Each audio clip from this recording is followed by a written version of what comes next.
আসসালামু আলাইকুম রহমতুল্লাহি বারাকাতু। আজকে সকালবেলা ঘুমের থেকে উঠে ওইটা মসজিদে গেছি, যে নামাজ টামাজ পড়ে আসছি। আর আপনারা দেখতেছেন যে একটা প্যাকেট, এটা এখন আনবক্সিং করবো। আসলে এই প্যাকেটটা বলতে কি, এই প্যাকেটটা আমার বাড়ি থেকে আমার আম্মাই পাঠাইছে সৌদি আরবে কোরবানির গোস্ত।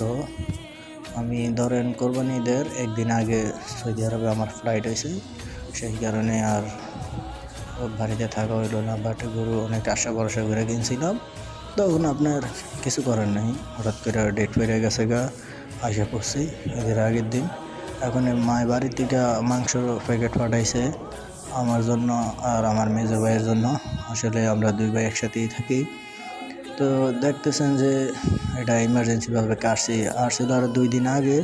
অবশ্যই 2 দিন আগে কাটা হয় নাই বা ধরা হয় নাই, ভাই ডিউটিতে থাকে, ভাই ডিউটিতে যায় আর আমি এখনও ডিউটিতে যাই না।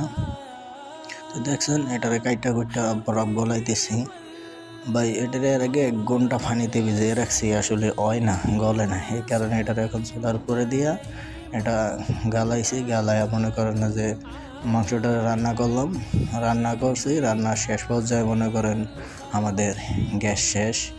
আসলে রান্নাও শেষ, গ্যাসও শেষ। তা এর আগে সকালবেলা ঘুমাতে বসছি, ওইটা প্রতিদিনের মতো বুট মুড়ি টুড়ি পাকাইছি, খাইলাম।